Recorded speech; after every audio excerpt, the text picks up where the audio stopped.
एक ज़माने में जब यूरोप भी अंधकार में चला गया था, तो यूरोप को भी जिसको हम रेनेसां कहते हैं, उसको पुनर्जागरण जो हुआ था वो अनुवादकों की देन है।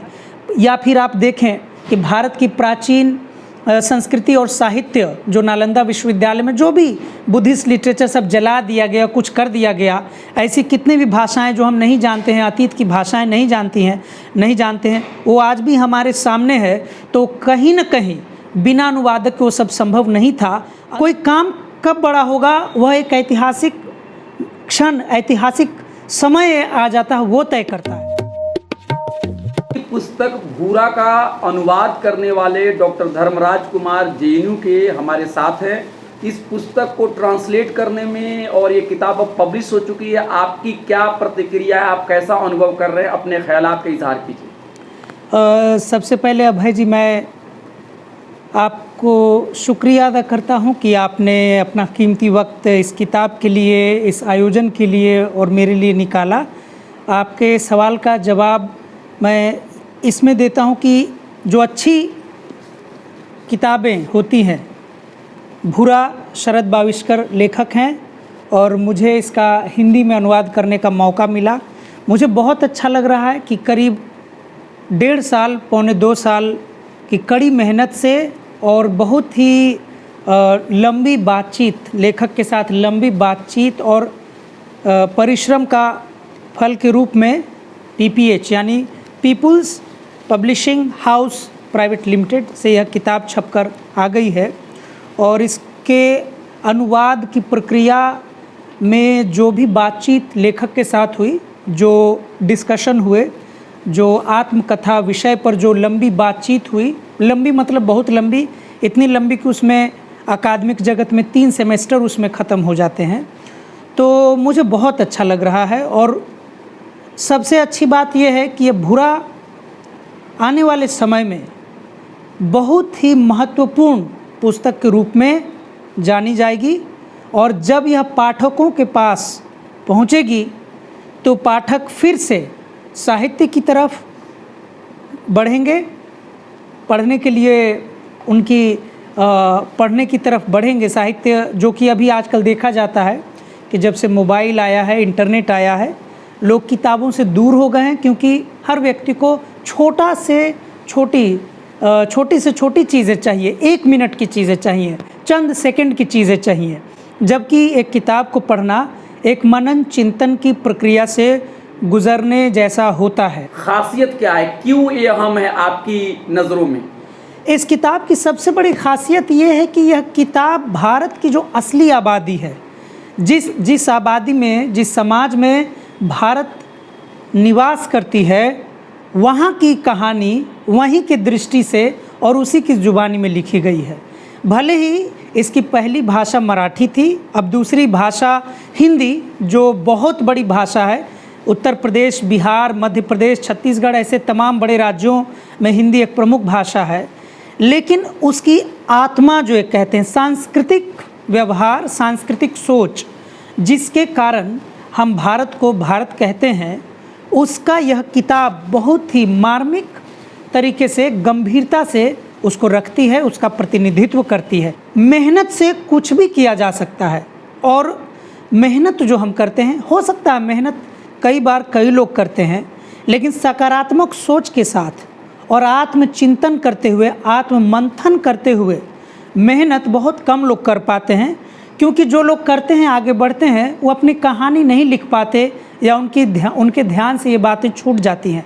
शरद जी ने बहुत ही कम उम्र में, 40 साल का उम्र, हालांकि दुनिया के बहुत बड़े बड़े साहित्यकार के बहुत ही महत्वपूर्ण रचनाएं और भी कम उम्र में आई हैं, लेकिन भारतीय साहित्य की दृष्टि से आत्मकथा जैसी चीज़, जैसा कि डिस्कशन में कहा गया था, कि इसे कम उम्र में ही माना जाएगा।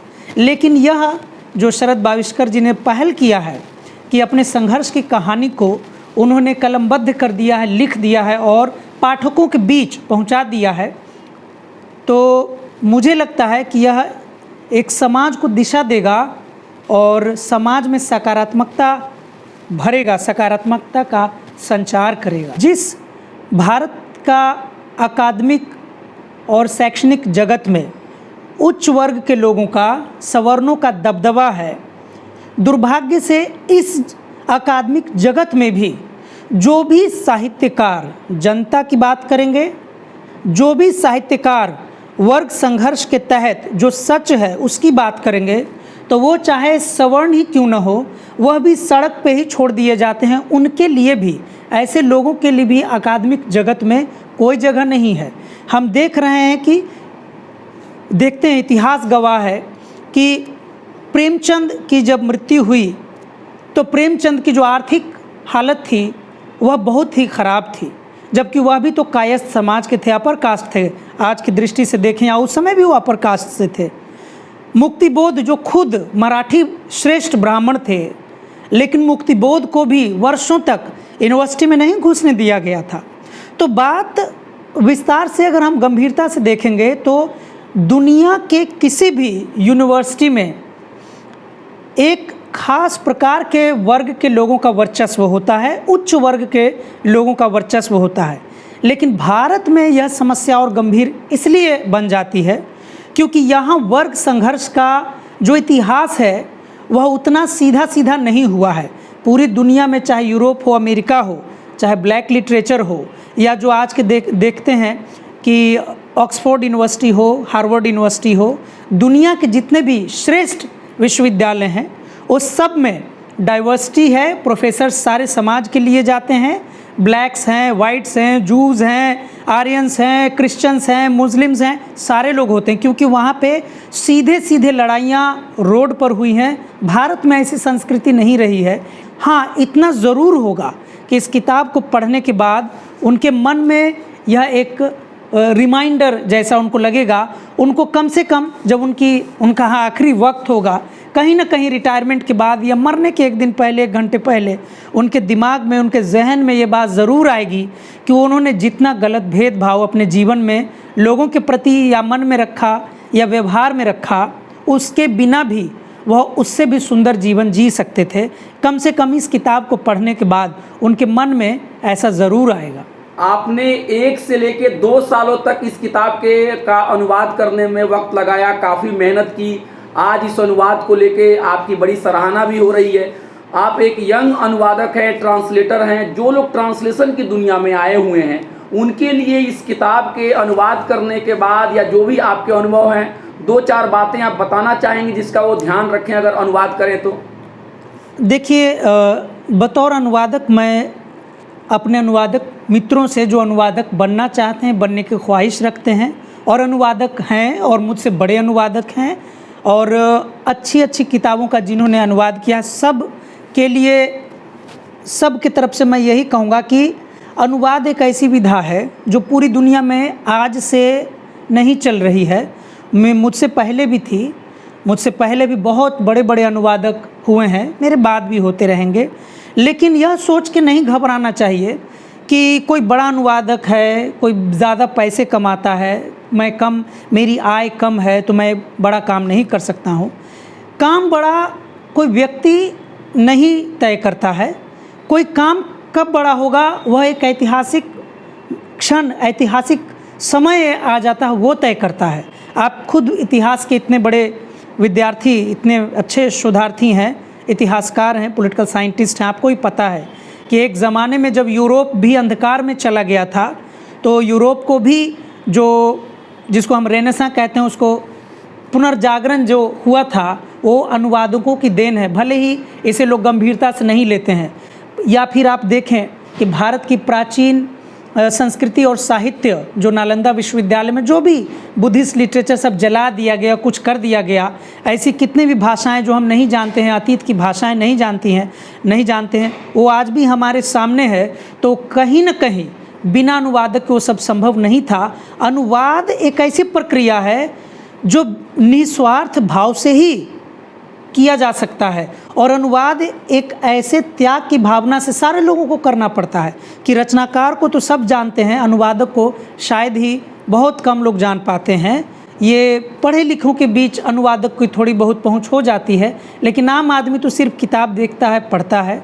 तो अनुवादक की स्थिति मुझे लगता है घर में उस महिला की तरह होती है जो घर में खाना तो बनाती है, चूल्हे फूंकती है, खाना सारे लोग जब घर में खाना खा लेते हैं तो अंत में जो खाना बचता है वह उतना ही खा पाती हैं।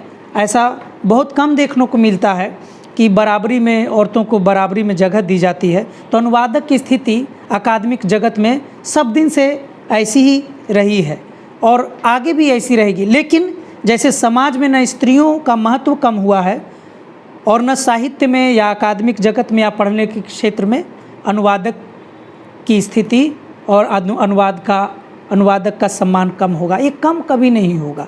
हाँ, लालसा का कुछ नहीं किया जा सकता है। जैसे मैं अनुवादक के तौर पे मेरे मन में कोई भावना ऐसी नहीं रहती कि कोई मुझे श्रेष्ठ समझे या कोई मुझे महान बताए। मैं जानता हूँ कि जिनको किताब की समझ होगी, साहित्य की समझ होगी, किसी पुस्तक की समझ, समाज के लिए कोई पुस्तक क्या हो सकती है उसकी समझ होगी, तो खुद न केवल लेखक को बल्कि अनुवादक को भी उसका श्रेय देंगे। मुझे रशियन नहीं आती है, लेकिन या पूरे भारत में भारत की भाषा रशियन तो नहीं है, लेकिन रशियन और फ्रेंच भाषा के जो श्रेष्ठ कालजयी रचनाएं हैं उसको हम सब ने पढ़ा है। उसका श्रेय, मैं हिंदी भाषी मूलतः हूँ, तो उसका श्रेय या तो अंग्रेज़ी के ट्रांसलेटर को जाता है या हिंदी में करने वाले लोगों को जाता है। हो सकता है अधिकतर हिंदी के अनुवादकों को हम नहीं जान पाते हैं, लेकिन मन में उनके प्रति सम्मान आता है। ऐसा लगता है कि जैसे हिंदी में ही उन कालजयी रचनाओं को लिखा गया था। धर्मराज जी, आपको बहुत बहुत बधाई भूरा का अनुवाद करने के लिए। शुक्रिया।